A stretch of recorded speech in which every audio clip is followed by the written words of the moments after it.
Kesalahan paling fatal yang terjadi hari ini adalah kesalahan partai politik.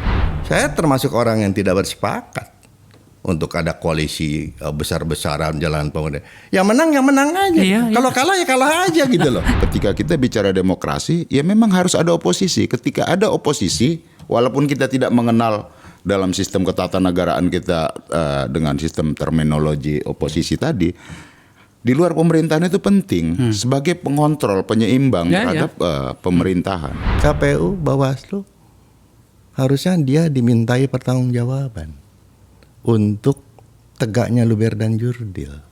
Tidak sekedar hitung-menghitung, coblos-mencoblos. Pemilu bukan itu.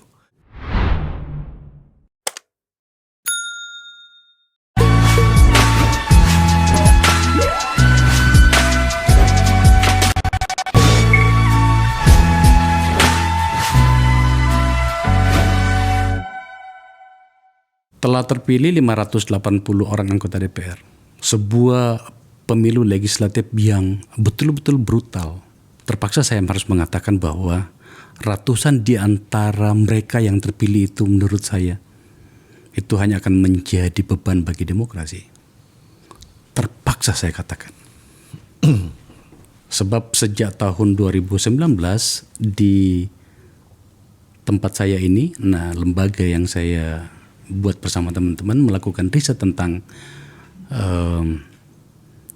oligarki dan dinasti politik, baik di eksekutif dalam hal ini pilkada maupun di legislatif. DPR RI 2019 yang sebanyak 579 itu teridentifikasi by name by address. Saya berpikir ketika 2019 sudah barbarian seperti itu ada perbaikan, tapi ternyata tidak. Terjadilah hari ini. Ada banyak orang-orang yang tumbang, setidaknya baik menurut kacamata Akbar Faisal yang 10 tahun berada di sana. Orang-orang yang menyisakan pikiran dan hatinya tentang keadilan, tapi tumbang. Yang masuk adalah orang-orang yang akan kita lihat selama 5 tahun ke depan. Saya berjanji kepada kalian bahwa lembaga saya, Negara Institute, dan forum saya ini akan sangat kejam kepada kalian. Saya berjanji tentang itu. Dan untuk itu saya ingin mengangkat ini. Ini adalah episode awal tentang itu. Saya mengundang 2 orang yang saya tahu betul siapa mereka, dengan 2 karakter dan 2 latar belakang. Pertama adalah saya mengundang sebenarnya senior saya, Kang Agun Gunanjar Sudarsa. Beliau ini adalah legend. Hari ini dialah karena terpilih lagi masuk dari Dapil Jabar 10. Dialah anggota DPR terlama sekarang ini. Ini sudah masuk periode ketiga, jadi sudah 30 tahun. Nanti kita tanyakan apa saja yang telah dilakukannya. Dan saya bersaksi, banyak yang dilakukan. Kang Agun, selamat ya. Terima kasih Pak. Yang kedua adalah junior saya, tandem saya, sahabat saya, tumbang. Saya yakin karena dia tidak punya uang. Salah seorang istilah saya di sini penembak PDIP dalam banyak peristiwa politik kita lihat itu. Mas Hinton Pasaribu. Don. Siap, senior. Siap. Saya yakin, kamu tahu apa yang harus dilakukan. Tidak perlu bersedih sebab kita tahu proses ini seperti apa. Siap. Mas Hinton tumbang dan tidak masuk lagi ke periode ketiganya di DPR karena dari Dapil Jakarta 2. Karena saya dengar tadi uang yang dia keluarkan, tahu saya sebut angkanya. Uang yang dia keluarkan dari informasi yang saya dapatkan dari mereka-mereka yang bertarung itu paling setengahnya aja. Enggak sampai setengahnya malah, sepertiganya. Ya pastilah. Apakah kita akan berbicara tentang uang di sini? Episode kali ini, ya mungkin iya mungkin tidak, tetapi saya ingin membicarakan tentang apa risiko berikut dengan nilai yang akan kita jalankan selama 5 tahun pemerintahan yang akan datang atau parlementer yang akan datang. Sebelum melanjutkannya, coba kita tonton sebuah kompilasi dari berbagai peristiwa di seluruh Indonesia, namanya politik uang itu, dan di seluruh partai. Menjadi lucu sekitar 4 menit. Mohon kesabarannya untuk menyaksikannya. Silakan. Seorang pemuda di kota Sibolga diduga menjadi tim sukses dari salah satu partai terjalin tangkap tangan oleh masyarakat karena melakukan money politik dengan membagi-bagikan uang kepada masyarakat. Kekalahan sejumlah caleg pada Pileg berdampak pada tekanan pada tim ses di Kabupaten Cirebon, Jawa Barat. Dua tim ses mengalami tekanan hebat hingga harus mengambil kembali amplop yang sebelumnya dibagikan kepada warga pada Sabtu sore. Kalau nggak dibagi ke ambil uang belum nih.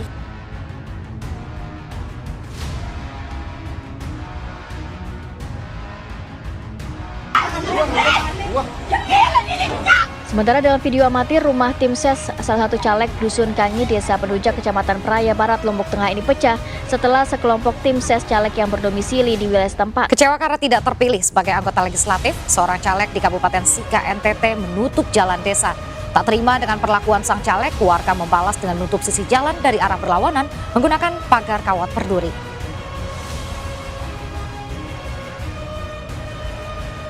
Pemirsa, Bawaslu Kabupaten Natuna, Kepulauan Riau menemukan dugaan praktik politik uang yang dilakukan calon anggota legislatif.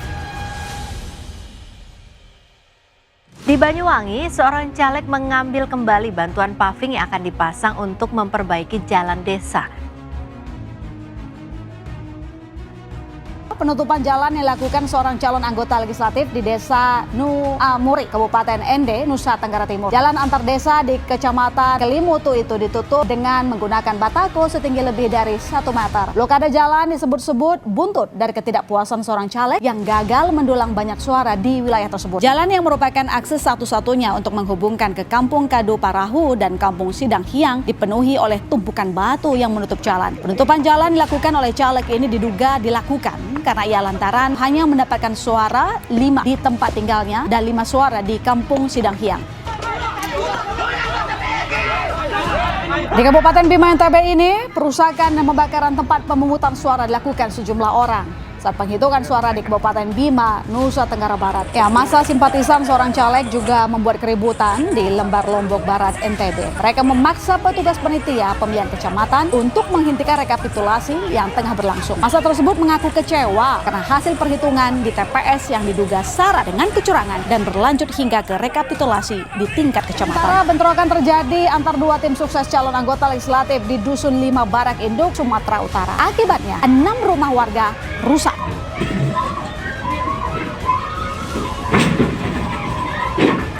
Kejadian itu bermula saat salah satu tim sukses caleg mendatangi rumah tim sukses caleg lain yang dinilai melakukan politik uang atau money politik. Pokoknya dilantik, harus dilantik. Sampai 10 bulan berjuang siang. Ini salah satu tim sukses caleg dari salah satu partai di Kabupaten Cirebon, Jawa Barat ini. Ia mengalami depresi dan tak berhenti meracau serta meminta calon anggota legislatif DPRD Kota Cirebon yang dijagokannya segera dilantik. Guncangan yang dialami salah satu tim sukses itu bukanlah tanpa sebab. Lantaran ia sudah menjual 2 sepeda motor dan tanah miliknya untuk modal memenangkan calon yang dijagokannya. Seorang caleg membagi-bagikan sejumlah uang kepada warga di Sawangan, Kota Depok, Jawa Barat. DPC Partai Gerindra Kota Depok menyatakan telah menyerahkan persoalan ini ke pihak Bawaslu.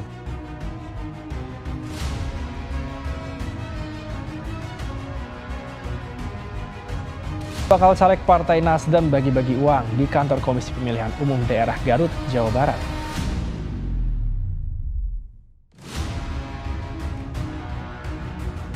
Seorang relawan caleg DPR RI dari Partai Demokrat Dapil Sulsel viral di media sosial usai terekam membagikan uang kepada warga saat menggelar kampanye.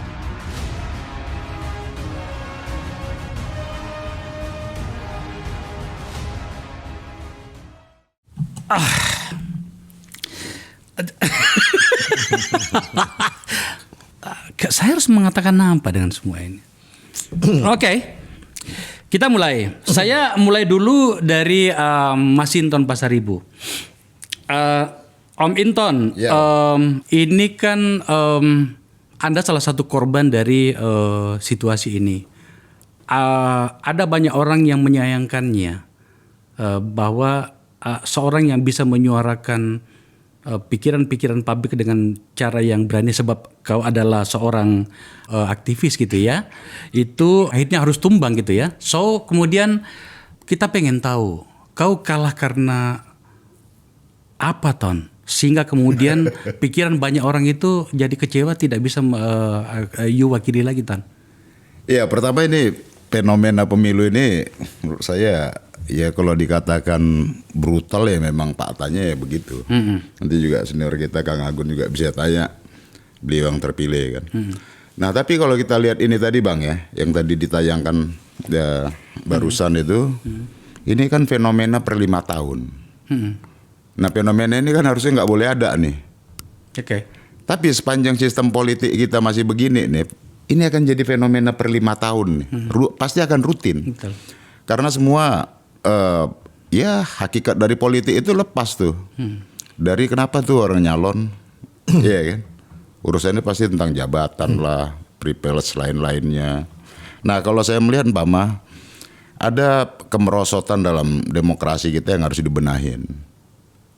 Kalau tidak, ini akan menjadi, ya udah, setiap 5 tahun akan ada berita seperti ini. Tuh. Enggak, Ton. Oke, kita tahu itu. Tapi maksud saya begini, saya pengen tahu, coba share ke penonton saya di sini. Apakah memang masyarakat itu ingin disogok? Nanti kita bicara tentang banyak hal. Sebab inti utama dari pemirsa tayangan kali ini, kami akan meminta sebuah langkah besar. Nanti yaitu revisi paket undang-undang politik. Tapi saya mulai dulu pada bagian bawah, Ton. Masyarakat itu memang mau disogok nggak sih? Jadi begini Bang, ini ada fenomena yang juga belum pernah terjadi sebelumnya di dapil Jakarta 2 ini Bang ya, Jakarta Selatan, Jakarta Pusat dan luar negeri. Khususnya saya bicara dalam negerinya lah ya, Jakarta Selatan, Jakarta Pusat. Yang ini notabene adalah pemilih yang menurut saya ini jantungnya Jakarta nih. Pendekatan pilihannya itu lebih rasional.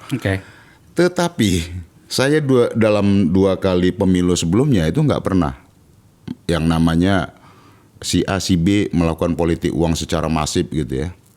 Tapi dalam pemilu ini kira-kira 5 hari sebelum pencoblosan itu Bang, tim kita itu udah nyampaikan informasi itu bahwa terjadi politik uang masif Bang, semua ditawari di bawah, termasuk tim-tim kita juga ditawari gitu kan.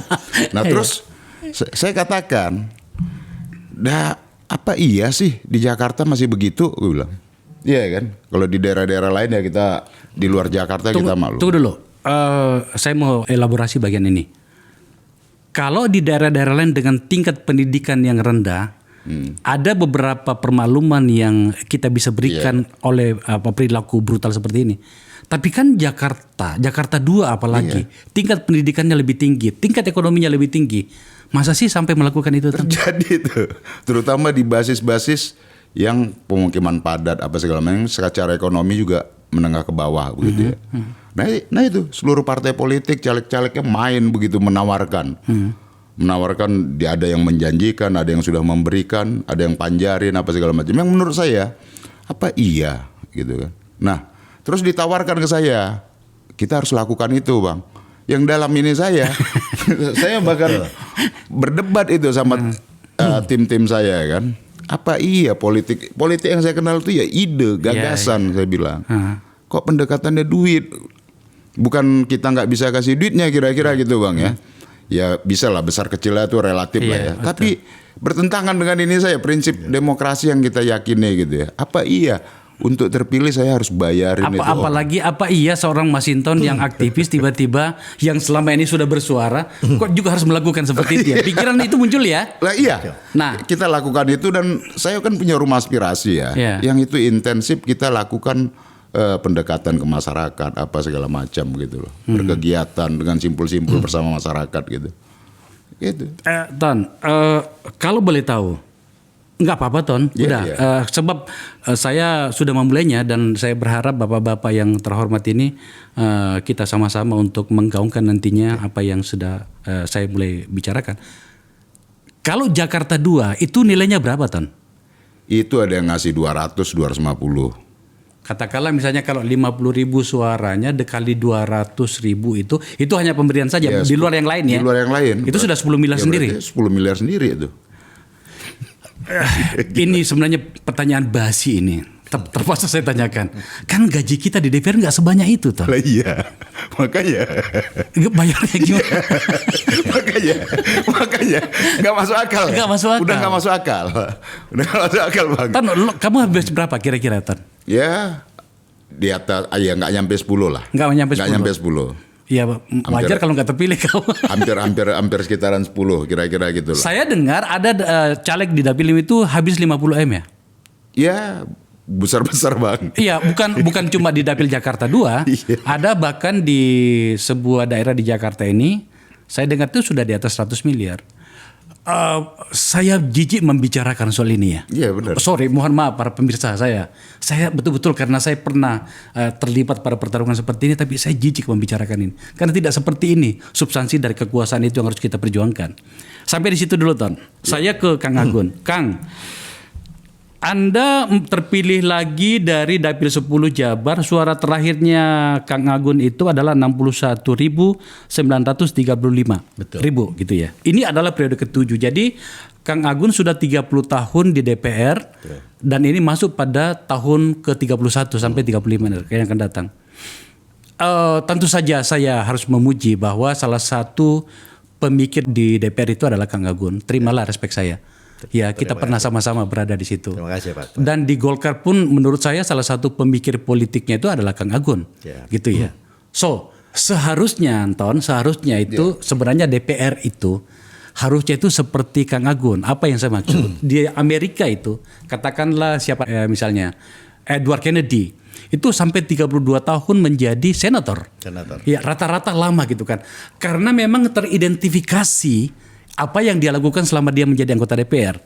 Nah, ini sampai Kang Agun nulis buku segala macam nih, seperti ini ya. Tapi di kita kan tidak. Sirkulasi pejabat terutama di tingkat legislatif itu tinggi sekali. Bukan karena pikiran, bukan karena ide, bukan karena gagasan. Tapi karena uang. Ini yang kita bicarakan ini. Persis. Saya mau tanya, Kang Agun.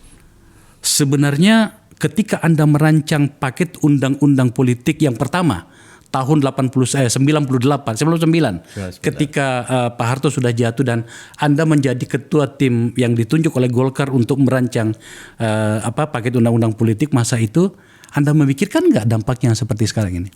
Sangat dipikirkan. Justru kita memulai dengan pemilu 99. Undang-undang dasar belum diamandemen, masih zaman Pak Habibie. Kita membentuk KPU dipimpin Pak Rudini. Pelaksananya PPI dipimpin oleh Pak Yakub Tobing dan pemilu itu diakui oleh dunia internasional sebagai pemilu terbaik. Pemilu 99. Pak masih ingat.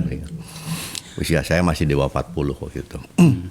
Nah, setelah itu terjadi maka para legislator yang terpilih di pemilu 99 yang semuanya dipilih secara demokratis, utusan golongan saja waktu itu tidak ditunjuk, tapi ditentukan oleh organisasi masing-masing.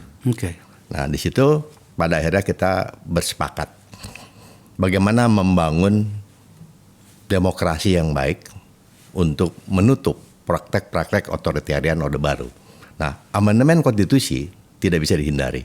Disitulah dirumuskan bab tentang pemilu yang tugasnya menyelenggarakan pemilu oleh sebuah komisi yang bersifat independen untuk melangsungkan pemilu berdasarkan ajas Luber Jurdil.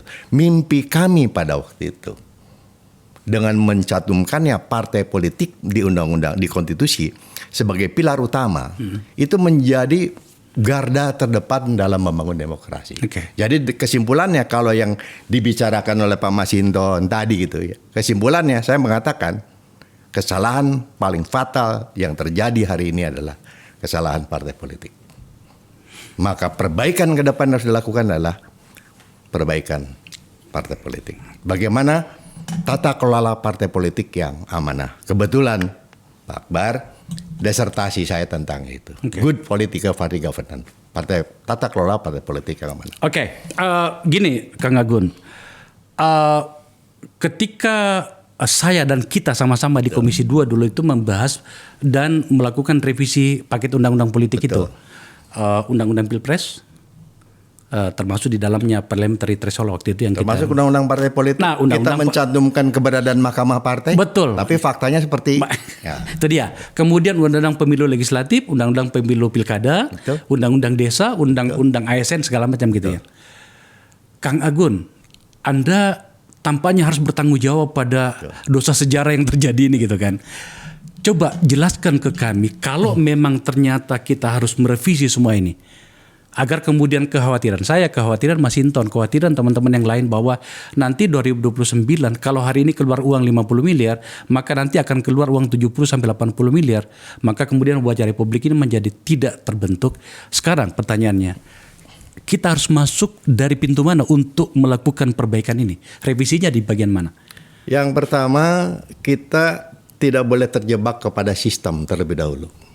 Oke. Orang selalu menyalahkan ini gara-gara sistem terbuka. Maka ingin kembali ke sistem tertutup. Bukan itu solusinya.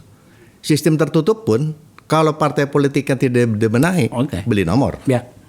Nah, oleh karena itu yang harus dibenahi adalah pertama, undang-undang partai politik. Oke. Nah, bagaimana di undang-undang partai politik ya dirumuskan tata kelola partai politik yang baik, yang betul-betul menjalankan fungsi representasi. Dia representasi rakyat. Dia institusi publik merepresentasikan kepentingan rakyat yang didasarkan atas teori-teori yang benar. Kita bisa pakai teorinya Bartonelli and Mayer, Simanek, ya. Kemudian juga harus mampu menjalankan fungsi rekrutmen. Karena hanya satu-satunya partai politik yang menjalankan fungsi rekrutmen pengisian jabatan-jabatan publik. Nah, oleh karena itu ya, teorinya Pipa Norris bisa kita pakai. Itu tata kelola yang betul-betul sudah teruji, bisa dipertanggungjawabkan. Jadi yang pertama kali dilakukan adalah revisi undang-undang partai politik dan menegaskan bahwa salah satu titik lemah dalam disertasi saya itu adalah partai politiknya lemah dari segi pendanaan. Karena harus menjalankan fungsi edukasi, literasi, sampai kepada kaderisasi. Itu membutuhkan biaya yang tidak kecil. Dan negara mesti hadir. Seperti di Jerman. Revisi paket politik ya, undang-undang politik, parpol ya. Betul. Yang selanjutnya apa? Yang kedua tentang undang-undang pemilunya itu sendiri. Nah, undang-undang pemilu itu harus lebih teknis, lebih detail. Harus ada fungsi rekrutmen yang sudah dijalankan oleh partai politik. Dia rekrutmen menjadi seorang kader, bisa menjadi calon. Nah, tapi ketika dia mau menjadi calon anggota dewan, calon mengikuti pemilu, ada persyaratan tambahan. Lulus uji publik, dan sebagainya, dan sebagainya. Jadi tidak langsung ujuk-ujuk. Ada semacam uji publik lah. Ada baterai tes yang memang sudah dipersiapkan oleh KPU. Nah, sehingga siapapun yang akan masuk tetap terbuka. Mau artis, mau segala macam, tetap tidak ditutup. Tapi kalau dia harus melewati seleksi yang dilakukan oleh KPU. Tapi pada bagian ini saja sejak dari awal sudah gagal itu mekanisme ini. Justru itu. Dulu kan kelemahan kita Pak Akbar. Ini kelemahan kita ya. Kita dulu kan terlalu percaya dengan partai politik. Akhirnya di undang-undang itu kita serahkan. Mahkamah Partai selanjutnya diatur lewat aturan organisasi. Sistem diserahkan kepada organisasi, partai politik mengatur cara internalnya masing-masing. Itu yang menurut saya di undang-undang pemilu tidak bisa lagi seperti itu. Sampai di situ dulu, Kang. Saya mencoba untuk mengajak seorang aktivis bernama Mas Hinton untuk kita urun rembuk soal ini. Tadi Kang Agun mengatakan bahwa sebenarnya tidak juga menjadi sebuah jaminan apabila katakanlah mekanisme tertutup terbuka itu yang kemudian menjadi acuan pembicaraan kita. Bisa saja misalnya beli kursinya itu tidak lagi melalui pasar bebas, tapi pindah ke dalam internal partai. Apalagi kalau kemudian partainya itu adalah partai yang oligarkis, partai yang terjebak pada dinasti. Dari sudut pandang seorang aktivis seperti Anda, seperti apa sih yang terbaik ya? Agar kemudian kalau direvisi mekanisme tentang pemilu dan pemilu legislatif ini, kita mendapatkan format yang terbaik. Karena ingat Ton, aktivis adalah kelompok pertama yang termakan oleh sistem terbuka ini karena rata-rata aktivis kan tidak punya duit. Iya. Iya, jadi politik itu kan gagasan, Bang. Nah, kalau kita lihat pembicaraan politik kita hari ini lepas ini konteksnya dari aspek kepentingan rakyat. Politik ini jadi ya mainan sirkulasi di elit yang terbatas saja kan. Sehingga seluruh kebijakan maupun produk-produk politik kita itu lepas tuh dari aspek kepentingan rakyat yang seharusnya partai politik itu adalah representasi keterwakilan dari masyarakat banyak tadi itu. Nah, apa yang harus kita benahi sebenarnya Bang? Kalau kita lihat kan apapun itu, politik itu kan goalnya adalah tujuan bernegara. Kan nggak boleh lepas dari itu Bang. Nah, tadi udah disinggung Kang Agun bahwa partai politik sebagai sebuah instrumen demokrasi. Nah, maka pembenahannya adalah Satu tadi, saya setuju sekali itu di partai politik pertama. Nah, dari proses pembiayaan, kemudian rekrutmen, kaderisasi, ya itu sebagai tugas partai politik itu. Ya selain mengartikulasi dan melakukan agregasi dari berbagai kepentingan tadi itu. Nah, tugas utama partai politik ini memang harus terfasilitasi bagus. Dia juga nggak bisa tuh dari APBN kita sekian ribuan triliun ini kan bisa dialokasikan untuk pembiayaan tadi karena sekarang partai ini, politik. Pada bagian ini menarik nih. Sekarang ini berapa Kang? 6.000 atau 11.000 ya? Hanya Rp1.000 satu suara. Enggak dong. Rp1.000 Pak. 1.000 ya? Sudah. Jadi ini sedikit saya berikan gambaran Pak. Kembali bukan saya bernostalgia, tapi menyadari bahwa partai politik itu begitu penting. Waktu itu saya memproses mengurus. Zamannya Gus Dur Pak, di awal. Itu keluar Kepres, saya lupa nomornya, bisa dicek. Itu satu suara itu sudah Rp1.000. Masa itu? Pada masa itu Gus Dur. Gus Dur 99 2000-an ya? Tahun 2000-an lah waktu itu. Gus Dur terpilih, kita dorong partai politik untuk amandemen, partai harus diperkuat. Nah, keluarlah uang Rp1.000. Nah, menjadi Rp108 itu pada zaman SBY. Dikurangin malah. Dikurangi dengan teori macam-macam, rumus-rumus macam-macam. Jadi jatuhnya satu suara 108. Nah, disitulah titik lemah partai politik. Karena pada akhirnya partai politik butuh dana, cari uang. Nah, di sini pula menjadi sumber korupsi. Akhirnya partai politik nitip di kabinet semua Pak. Ya itu satu hal. Tapi maksud saya begini Kang, dari apa yang saya lihat dan saya pahami, sebenarnya juga partai politik tidak mau dibiayai oleh negara kok. Karena kalau dibiayai oleh negara, maka kemudian ada harus kewajiban laporan yang sangat akuntabel, maka pintu-pintu uang yang kadang-kadang masuk dari pintu kiri, kanan, belakang yang tidak jelas itu tidak bisa masuk lagi. Sepengetahuan saya, itu sebenarnya yang ditakutkan oleh partai politik. Satu. Yang kedua adalah dulu itu kalau saya tidak salah kita sama-sama di Komisi 3 itu KPK bertanya termasuk kepada saya, sebenarnya berapa sih Bang? Waktu itu ada angka yang mereka sebutkan. Dari hitungan kami katanya Bang Akbar, ini Pak Deputi di KPK itu 11.000 katanya. Saya bilang Bang, 11.000 itu masih terlalu sedikit juga. Sekarang ini kan berapa kita punya APBN? 3.000 lah ya?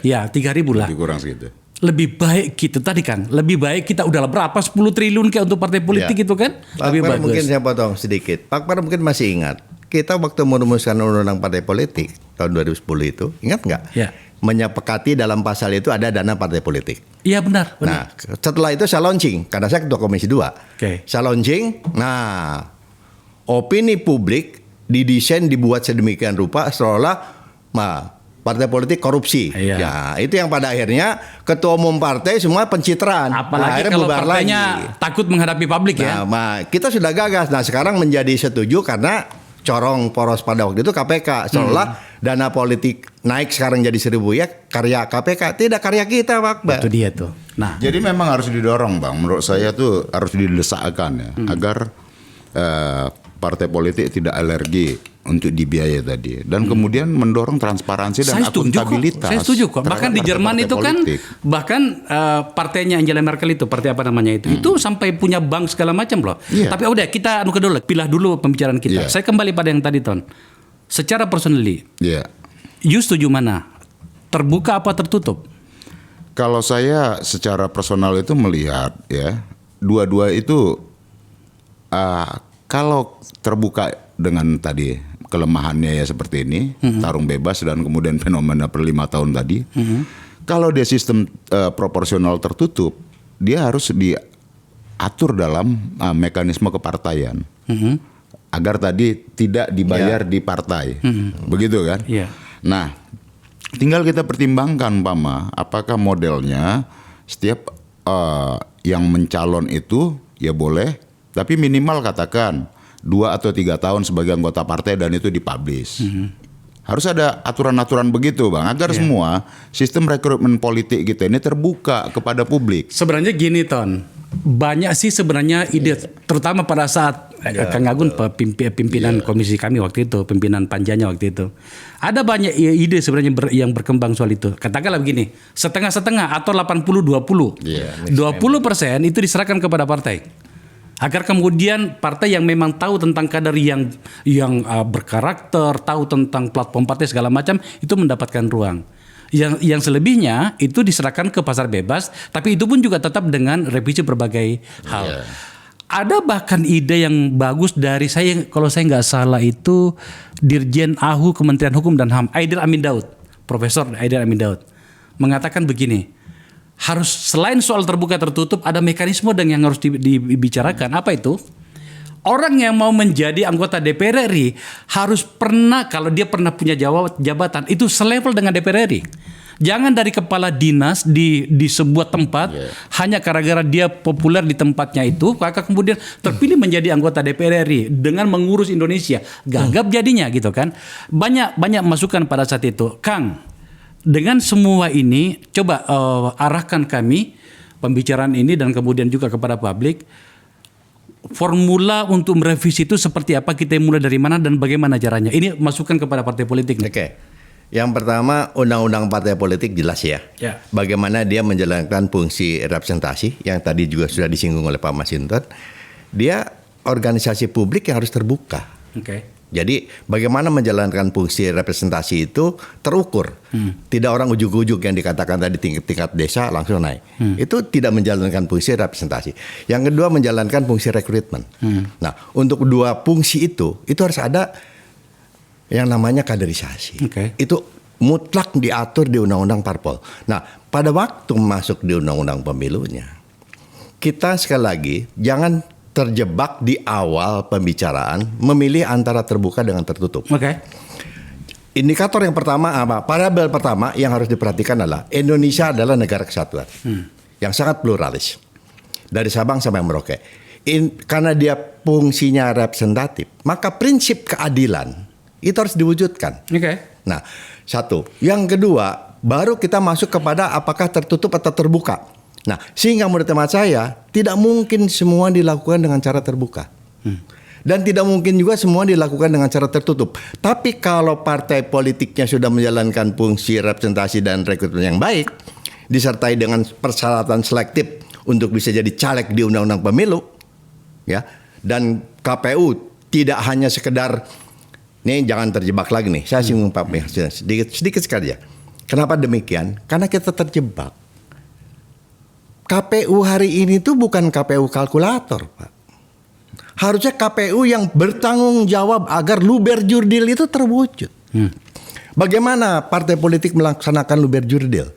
Bagaimana government, bagaimana ASN dan sebagainya. Nah, ini semua terjebak kepada angka. Nah, akhirnya demokrasinya pun bergeser, Pak. Hanya demokrasi prosedural. Termasuk buat saya di Mahkamah Konstitusi itu prosedural, Pak. Tidak ada yang substansial. Esensi demokrasi itu maknanya hilang, sehingga pada waktu sistem pemerintahan presidensial hari ini, saya termasuk orang yang tidak bersepakat untuk ada koalisi besar-besaran jalan pemerintahan. Yang menang aja. Kalau kalah ya kalah aja gitu loh. Itu karena apa?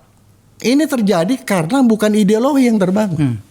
Yang terbangun itu pragmatisme, kepentingan. Tapi kalau yang terbangun ideologi, akan terjadi ya kembali pada sistem yang dikatakan tadi. Sehingga menurut teman saya, kita juga mesti lihat peta Jawa, Kalimantan, Sumatera. Itu bisa di-mix. Mana yang terbuka, berapa persentasenya, lihat jumlah penduduknya, lihat luas wilayahnya. Tapi prinsip keadilan, kesamaan, hak, itu harus menjadi indikator. Kenapa formula ini tidak diterjemahkan dengan baik pada berbagai mekanisme aturan kita hingga kemudian kita jadi amburadul dan brutal seperti ini kan? Ya, saya sekali lagi mengatakan karena perkembangan demokrasi kita dari pemilu 99 ke sini itu terjadi kemerosotan, kemunduran yang tidak dibangun atas dasar ideologi. Kang, itu aja penyebabnya. Ya, tim saya sudah menyiapkan sebuah catatan, tolong ditampilkan. Ini kita fokuskan pada apa sih sebenarnya tuh politik uang itu? Sebab realitasnya kan bukan cuma lu, gua juga 5 tahun yang lalu gitu kan. Meskipun saya dihajar oleh politik dinasti, dikalahkan oleh 2 istri bupati gitu ya. Ini ada problem utama kita itu adalah politik uang. Dibunyikan pada Undang-Undang Nomor 7 tahun 2017. Pasal 280 ayat 1 huruf J Undang-Undang Nomor 7 itu mengatakan gini. Pelaksana, peserta, dan tim kampanye pemilu dilarang menjanjikan atau memberikan uang atau materi lainnya kepada peserta pemilu. Sanksinya juga jelas ini. Dalam pasal 515 Undang-Undang Nomor 7 itu tahun 2017 itu. Ada masukan kayak gini, Ton. Sebelum kita minta fatwanya si pembuat undang-undang Kang Agun. Ada yang minta kita fokus pada bagian ini. Kita bunyikan itu yang namanya politik uang. Diidentifikasi dengan jelas. Contoh, kan selama ini hanya mengatakan gini, tidak boleh memberikan barang di atas 50.000 gitu ya. Itu pun juga tidak efektif. Maunya beberapa orang dibunyikan, tidak boleh memberi jilbab, tidak boleh memberi minyak goreng, beras segala macam, dibunyikan sampai sedetail itu. Ya begitulah karakter negara yang agak lemah dalam hal itu literasinya ya. Setuju nggak lo? Iya, di dalam aturan KPU itu juga ada disebut itu pemberian yang sifatnya yang barang bisa dipakai langsung habis gitu ya. Nah tapi menurut saya itu pun nggak boleh sebenarnya karena itu bagian dari melegalkan politik uang tadi. Ya itu loh Bang, ya, dibatasi umpama berapa puluh ribu itu gitulah. Nah ini yang menurut saya juga satu sisi lemahnya. Itu sebagai upaya melegalkan politik uang tadi, pemberian apa segala macam dalam bentuk barang. Kalau kita lihat ya fenomena di negara-negara yang demokrasi relatif maju, pemberian itu kan dalam bentuk merchandise saja Bang. Iya kan, mug, souvenir yang dibatasi juga jumlahnya gitu ya. Tapi dalam bentuk merchandise, bukan dalam bentuk barang atau apa, barang-barang seperti sembako apa segala macam. Itu gini Ton, saya masih tetap mendebat soal ini. Itu kan bukan tugas kita sebagai anggota legislatif gitu. Tidak boleh ada benda di situ, termasuk di dalamnya traktor yang merupakan kewenangan kementerian yang disebar ke daerah itu. Apa urusannya kita dengan itu? Anggota DPR itu adalah pemikir-pemikir negara. Dia berbicara tentang gagasan. Indonesia tahun 2045 itu akan begini bentuknya. Karena itulah kemudian Anda disebut yang mulia, yang terhormat anggota DPR RI. Bukan karena traktor tangan, amplop segala macam. Sesimpel itu loh saya. Jangan ada permakluman bahwa amplop aja lah atau apa namanya itu mau seperti inilah. Iya. Nah yang parahnya lagi kan itu tadi. Di DPR itu ya seringkali begitu kan. Yang bukan tugas ya itu sebenarnya tugas pemerintah. Kemudian karena pembahasan anggaran dan lain-lain persetujuan programnya itu ada di DPR. Kan kemudian ya itu tadi terjadilah buat di dapil atau dengan ada aspirasi dari dapil pengen petaninya dapat traktor maka DPR-nya memberikan. Itu kan seharusnya pemerintah. Itu dia. Dia cuma menyampaikan saja. Bahasanya Fahri Hamzah itu adalah kok bisa anggota DPR itu menjadi tenaga penyalurnya pemerintah atau kementerian itu ya? Bahkan dari kepala seksi gitu. Betul. Saya tersinggung kalau ada yang seperti itu kan. Tapi ternyata seperti itu ya. Saya ke Kang Agun. Kang, coba kita gunakan bahasa yang sedikit agak ekstrim agar kemudian pesan ini sampai dan dimulai kampanye ini. Saya ingin kita mulai dari sini, dari meja forum saya ini. Ya, jadi saya sekali lagi mengatakan bahwa pemilu itu kan instrumen dalam mewujudkan kehendak rakyat. Dari rakyat, oleh rakyat, oleh rakyat. Nah, sekarang juga sangat amat bergantung pemilu itu tentang kondisi rakyatnya. Sepanjang rakyatnya itu tidak lagi pada orientasi ide gagasan, kita bisa lihat bagaimana pemilu di negara-negara maju, sebut Amerika. Itu kan angka partisipasinya tidak sehebat di kita, Pak. Dia lebih rendah. Kenapa? Karena dia tidak terlalu berkepentingan. Sehingga yang terpilih itu orang-orang pada level tertentu yang dia berkepentingan. Kalau liberal yang berkuasa akan seperti ini, pajak misalkan akan lebih mahal. Tapi kalau Demokrat yang berkuasa mungkin pajak lebih ringan, apartemen lebih mudah. Nah, itu kemenangan kaum pekerja lah kira-kira gitu. Sehingga yang memilih itu orang yang terkait dengan punya kepentingan. Nah, kalau di kita kondisi masyarakat kita ini kan pendidikan masih rendah, kesehatan masih rendah, mata pencaharian juga sulit, ekonomi masih seperti ini. Sehingga yang terjadi program pemerintah aja kan BLT, bansos. Itu kondisi objektif yang menurut hemat saya harus diperbaiki lewat undang-undang pemilu. Ya, yang tidak bisa sekaligus, Pak. Contoh kasus. Saya selama 5 tahun Bakbar di Komisi 11. Dana CSR saya itu luar biasa. Besar sekali. Besar sekali. Wow. Saya bisa bagi-bagi sembako. Ya, luar biasa. Itu dari dana CSR mitra kerja, himbara segala macam. Orang zaman masa pandemi kami bisa bagiin itu. Itu nggak berdampak, Pak Akbar. Jadi tidak berdampak. Karena seperti Pak Akbar bilang, Mas Hinton, itu yang digambarkan belum seberapa. Saya masih menyaksikan di hari H masih ada yang bagi-bagi. Dan tak ada lembaga negara yang bisa. Jadi kalau dikatakan ada pasal itu, makanya saya bilang KPU, Bawaslu harusnya dia dimintai pertanggungjawaban untuk tegaknya luber dan jurdil. Tidak sekedar hitung-menghitung, coblos-mencoblos. Pemilu bukan itu. Bagaimana esensi luber jurdil itu terwujud. Nah, itulah luber jurdil itu yang harus dimulai di partai politik. Baru penyelenggara pemilu. Baru berikutnya aparat negara. Nah, kalau itu sudah dilakukan, maka mau tidak mau kita akan dengan mudah menjawab apa pertanyaan Pak Akbar. Sistem apa yang mau kita pakai? Bagaimana menghindari politik uang? Gitu. Kalau kondisinya masyarakatnya hari ini, kalau pakai ide gagasan debat, makanya kemarin debat capres-cawapres itu tidak berdampak. Tidak berdampak. Karena bukan di situ kondisi masyarakat kita masih di perut, Pak. Yang berdampak itu ya bantuan sosial, ya kan, dan sebagainya. Itu. Nah, akhirnya pada waktu menang pun pada saat itu, yang program traktor segala macam banyak yang kalah, Pak. Bapak boleh cek incumbent itu. Tapi yang menang pendatang baru, betul-betul baru jadi caleg, langsung jadi. Ya caranya apa? Ya saya berani mengatakan money politik, ngawur kok. Ya walaupun angkanya relatif. Di dapil saya mulai dari angka 20.000. 30.000 sampai angka 300.000.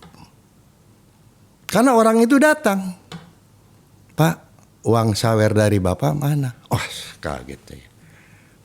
Sampai tim saya itu sakit, Pak. Padahal Anda sudah 30 tahun melayani mereka. Ya? Masih seperti itu. Jadi pemilih saya itu betul-betul menurut saya orang yang masih punya hati. Bagaimana dengan Yunton yang setiap ada pertarungan kok berdiri di depan sana untuk membela itu?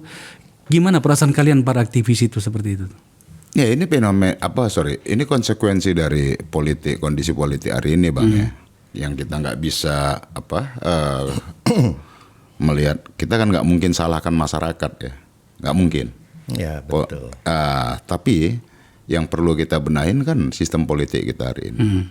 Nah apapun itu dengan kondisi sekarang ya, kalau kita mau lihat memotret kondisi sekarang itu ya, fenomenanya masih begitu. Masyarakatnya ngelihat politik sekarang itu toh juga dianggap, terutama di bawah ya, dianggap toh politik buat mereka apa sih? Tidak terlalu berkepentingan secara langsung. Berdampak saya. Yang dibutuhkan hari ini, yuk kasih duit, gue dapat. Iya. Meskipun dengan angka yang tadi, ya tentu saja saya tahu lah. Tapi kan tetap aja saya sedih. 20.000, 30.000 itu berdampak. Itu gimana logikanya? Nah, dan ini memang tantangan di negara-negara dunia ketiga, Bang. Kalau kita tidak membenahin ini ya, karena persoalan tadi kesejahteraan apa segala macam, sehingga seluruh ruang dalam aktivitas apapun ukurannya duit jadinya. Nah, kalau kita tidak desain dari sekarang ini sistem politik kita, partai politik kita, sistem pemilu kita, betul, kita nggak akan pernah mengalami peningkatan. Yang lebih berkualitas nih demokrasi kita. Sekarang kita identifikasi, kita menuju ke akhir-akhir dari diskusi kita. Kang Agun, Anda adalah salah satu motor utama bahkan sejak awal perpindahan sistem kita, politik kita dari otoritarian ke demokrasi seperti yang kita kenal hari ini. Kita pernah melakukannya bersama di DPR dulu ketika periode saya. Kita mulai dari mana? Kita identifikasi dari partai politik dulu. Partai politik? Undang-undang partai politiknya apa yang harus kita perbaiki di situ, Kang? Yang harus diwajibkan itu adalah yang pertama, sumber pendanaan. Negara harus hadir. Oke. Ya. Yang kedua, bagaimana menjalankan fungsi representasi sebagai institusi publik. Jadi publik bisa ikut terlibat. Jadi tidak bisa partai itu sangat elitis menentukan sendiri, tidak bisa. Jadi harus ada partisipasi publik. Artinya tidak boleh lagi ada elit partai mengatakan gini ketika dikritik, itu jangan campuri urusan partai politik kami. Nggak bisa. Pernyataan yang aneh sih tahun gitu kan. Yang kedua, di undang-undang itu menjalankan fungsi rekrutmen yang baik. Oke. Rekrutmen itu seperti katakanlah misalnya ada penegasan tentang wajib mengikuti kaderisasi. Bagaimana bentuk kehadiran Anda di partai itu, Betul. apa peran-peran Anda dan apa kewajiban-kewajiban Anda, kira-kira seperti itu kan. Itu pada partai politik. Apalagi poin yang lainnya? Saya pikir kalau di partai politik itu selain pendanaan ya, fungsi representasi dan fungsi rekrutmen itu sudah cukup. Sudah cukup ya. Karena jabarannya itu fungsi-fungsi kepartaian itu akan jalan. Gini tentang kaderisasi segala macam masuk. Gini, sedikit agak teoretik lah. Sebenarnya kan gini, ada 5 kelemahan partai politik itu terutama pada karakter negara dunia ketiga seperti kita. Yang pertama itu adalah rekrutmen. Ya. Kita kenal dulu itu, ini partai beskota ini. Mulai dari kiai, pakai dasi, copet ada semua di situ. Oke. Yang kedua itu adalah kaderisasi. Kaderisasi itu diterjemahkan hanya dengan mengumpulkan para kader di gedung besar mendekati pemilu, diajarin yel-yel. Dianggap bahwa itu adalah kaderisasi. Yang ketiga adalah pengelolaan keuangan partai politik. Bendahara dan atau bendahara ya namanya di partai ya, itu diposisikan sebagai juru bayar. Terutama oleh pimpinan partai yang juga terpilih secara tidak benar juga. Jadi ketika misalnya bendaharanya mengatakan gini, ini untuk apa Pak? Dijawab, lu cerewet lu, itu kan duit gue juga kira-kira gitu kan.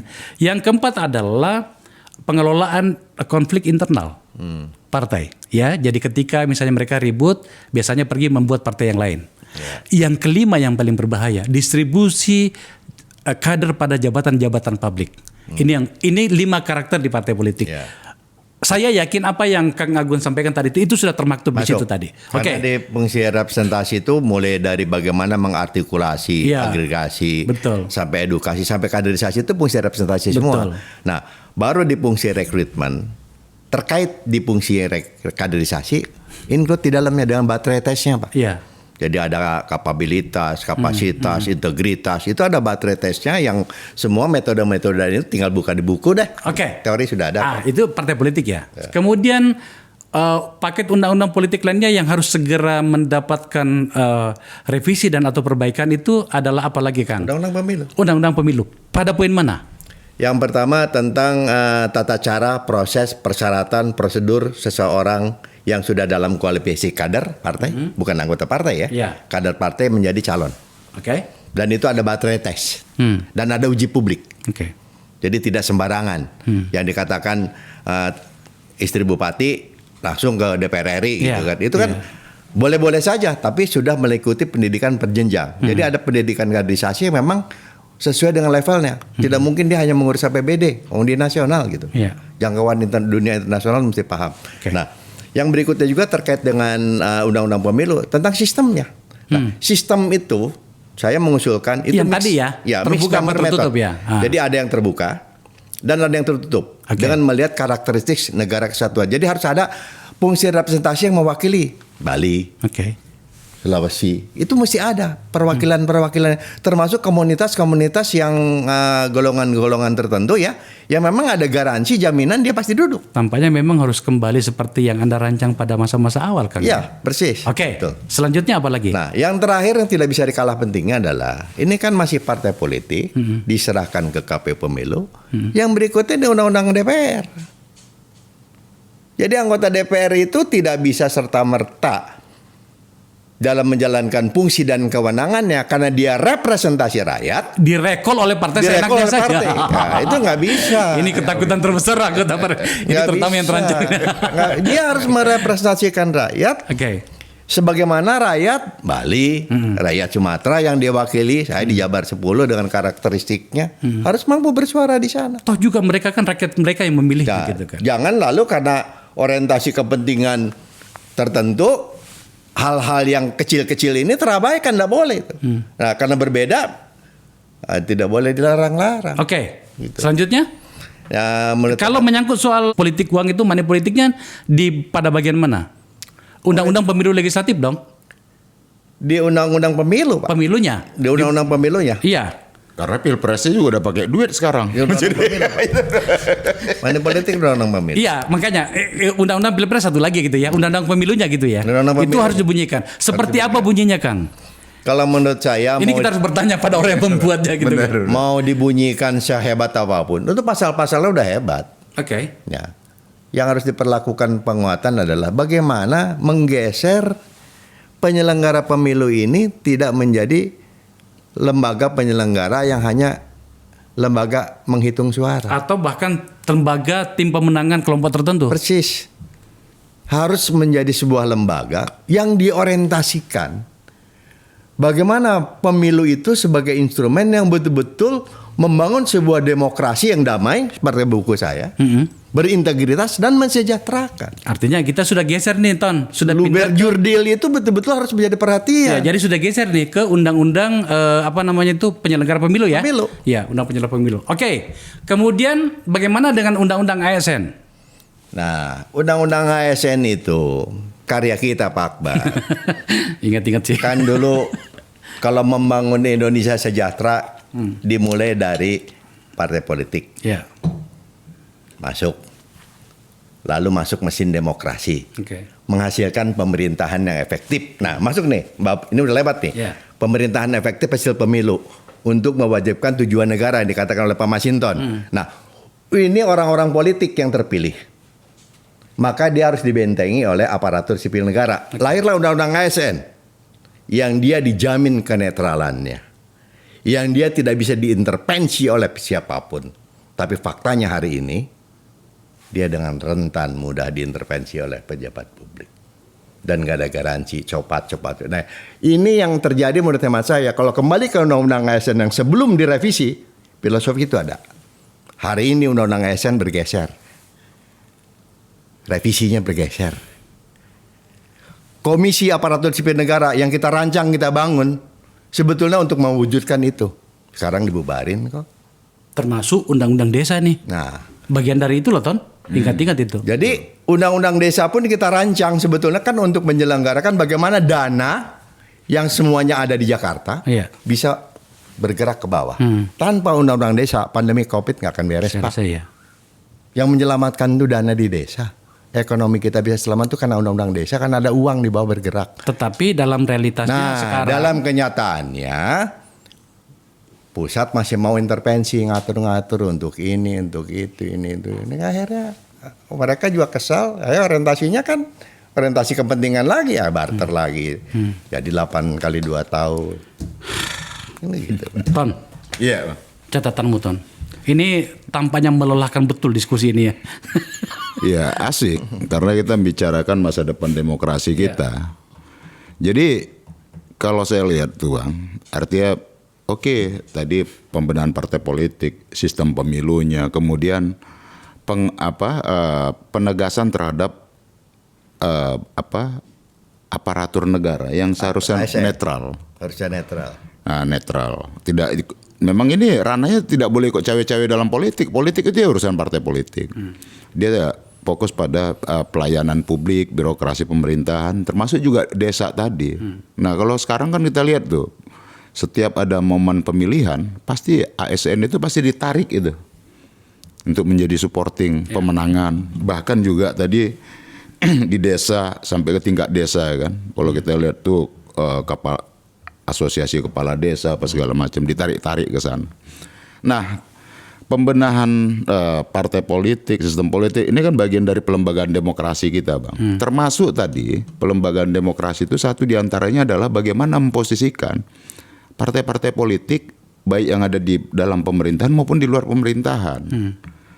Nah, sehingga ya yang berada penting bagi masa depan demokrasi kita. Ketika kita bicara demokrasi, ya memang harus ada oposisi. Ketika ada oposisi, walaupun kita tidak mengenal dalam sistem ketatanegaraan kita dengan sistem terminologi oposisi tadi, di luar pemerintahan itu penting sebagai pengontrol, penyeimbang terhadap pemerintahan. Nah, agar tidak semua berada dalam gerbong yang sama, tidak ada lagi yang mengawasi, tidak ada check and balances, dan kemudian ya negara menjadi leviatan tuh, monster bagi semuanya. Nah, disitulah penting menurut saya pelembagaan demokrasi itu termasuk tadi mengatur tentang partai-partai politik yang mengambil sikap di luar pemerintah. Nah, agar apa? Agar demokrasi kita ini bisa berjalan nih dengan mekanisme kontrol baik itu oleh partai politiknya dan juga elemen masyarakat sipilnya. Begitupun dengan pers yang bebas tentunya. Nah, kalau dengan model politik sekarang, Bang, saya khawatir kita percuma bicara ideologi. Toh dalam realisasi pemilunya politik elektoralnya nggak bicara ideologi itu. Semuanya ideologinya ya adalah yang tadi barang segala macam. Termasuk Bang, ya dengan politik sekarang. Politik uang, terus kemudian apalagi macam-macam lah itu. Itu juga termasuk yang direkomendasi ya oleh lembaga-lembaga survei. Ini juga kita harus evaluasi juga. Kenapa umpama politik uang itu menjadi sangat masif, politik sembako sangat masif? Karena apa, konsultasinya sama lembaga survei, Bang. Sebagai konsultan apa sih yang disukain masyarakat Dan saya sangat yakin kenapa pemerintah melakukan memperbesar anggaran bansos di menjelang tahun pemilu, karena juga satu diantaranya adalah hasil rekomendasi lembaga survei. Apa sih yang disukain masyarakat? Karena potretnya begitu, yang disukain masyarakat dia diberi uang, ya pasti semua suka dong. Terus dikasih oleh-oleh sembako pasti suka, dan itulah yang kemudian mempengaruhi cara politik kita dalam setiap momen pemilu. Siklus di back mind kita itu tercipta oleh mekanisme yang kita pilih sendiri. Dan itu hasil konsultasi dan lembaga survei itu, Bang. Oke. Thank you, Tan. Kang Agun, terakhir. Saya sudah katakan tadi bahwa kami sudah memulai campaign itu di sini. Sekecil apapun suara kami di sini. Kebetulan juga di lembaga saya di Nagara Institute ini kami akan memulai sebuah riset. Alhamdulillah ada yang bantu untuk bagaimana pelembagaan politik itu melalui parpol. Tetapi lagi-lagi karena saya berbicara dengan orang yang tahu betul sejarah dan bagaimana alur kerja pembuatan undang-undang itu, Kang Agun, saya berharap Anda mulai muncul lagi, mengambil inisiatif untuk segera menyuarakan ini kepada, bukan cuma kepada Golkar ya, partai Anda, tapi juga kepada partai yang lain. Ayo kita bersama, Kang, agar kemudian tadi kerusakan itu tidak terjadi. Seperti yang saya sampaikan tadi kepada Mas Hinton, hari ini Anda mungkin keluar 10-20 miliar. Kalau tidak ada perbaikan, maka akan lebih besar nantinya. Jumlah adalah satu hal, tapi sebenarnya yang kita bicarakan ini adalah rusaknya tatanan politik kita. Lah terus yang namanya masa depan yang lebih baik itu seperti apa, Kang Agun?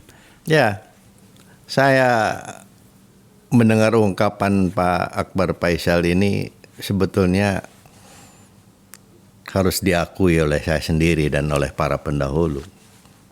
Sebetulnya ini yang pada akhirnya harusnya muncul di awal reformasi, yang membuat kita menjadi pemilu kalkulator hari ini, hanya hitung-menghitung. Karena lembaga seperti Nagara Institute ini baru bermunculan belakang. Harusnya di awal reformasi lembaga-lembaga seperti ini tampil, bukan lembaga survei. Selama sekian periode reformasi yang muncul itu lembaga survei, dan itu angka. Dan angka tergantung treatment, Pak.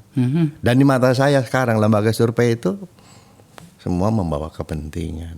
Siapa yang mensupport dan sebagainya. Jadi ke depan saya sepakat dengan gagasan pemikiran Pak Akbar. Saya seorang aktivis. Sepanjang itu ditugaskan, saya tidak akan pungkiri. Saya terpilih kembali. Saya tidak akan berhenti untuk membangun demokrasi yang lebih baik, yang lebih bermartabat. Dan memang lembaga-lembaga negara seperti yang dilakukan oleh Pak Akbar Faisal ini, kalau lembaga-lembaga ini muncul di awal-awal reformasi, tidak hanya sekedar muncul lembaga survei, mungkin akan mengontrol. Ini kan sudah kejadian, baru muncul. Tapi tidak apa-apa lah, sudah terjadi. Jadi saya mendukung sekali Ke depan mari kita bangun sebuah proses demokrasi yang lebih baik melalui penguatan pembenahan partai politik, pembenahan undang-undang pemilu, termasuk undang-undang DPR-nya itu sendiri. Tadi kan kenapa sampai saya agak detail tadi karena itulah poin-poin yang harus kita perbaiki. Kang Agun, dengan seluruh rasa hormat saya kepada Anda karena kita pernah sama-sama, terima kasih ya. Terima kasih Pak atas kesempatannya bisa hadir di Akbar Faisal yang keluarga saya penggemar. Terima kasih Kang. Insya Allah kita akan berbicara lebih banyak lagi karena kita ada kesepakatan tentang campaign ini harus kita lakukan. Anton, gua tahu lo aktivis. Ini bukan kegagalanmu, ini adalah kegagalan kita bersama. Sekali lagi, Mas Hinton, beberapa orang lagi yang saya tahu sebagai seorang yang punya narasi besar, suara besar untuk publik, gagal itu adalah bukan kegagalan. Bukan kerugian hanya Mas Hinton semata. Ini kalimat ini saya ulangi bahasanya Kang Agun. Betul. Pada suatu waktu saya ketemu di bandara di Soekarno-Hatta ketika saya gagal 2019. Dia katakan, aduh kok bisa gitu loh. Saya anggap sebagai sebuah penghormatan, tapi ya itu tadi realitasnya seperti itu. Bapak-bapak terima kasih ya. Terima kasih Bang. Pemirsa, kami akan memulai ini. Seperti saya sampaikan tadi, mungkin terdengar seperti ancaman bahwa saya akan sangat keras kepada Anda. Sebab memang saya akan melakukan itu. Jabatan yang Anda miliki hari ini itu adalah jabatan yang berdasarkan dari sebuah harapan. Jika kemudian ternyata harapan itu diabaikan, terutama gara-gara faktor sejak dari awal salah tadi, maka mau tidak mau harus ada yang mengambil sikap. Kami mengambil posisi untuk itu. Tapi tentu saja juga kami cukup fair di sini. Memberikan apresiasi dan penghormatan kepada orang yang telah mengambil peran-peran itu. Setidaknya pada 2 orang yang hadir di tempat saya. Sudah 30 tahun satunya, yang satunya 10 tahun. Persis sama dengan masa jabatan saya. Apapun namanya, kita tidak boleh berhenti untuk saling bercakap-cakap. Ini adalah forum percakapan antara anak bangsa. Terima kasih telah menyaksikan acara ini.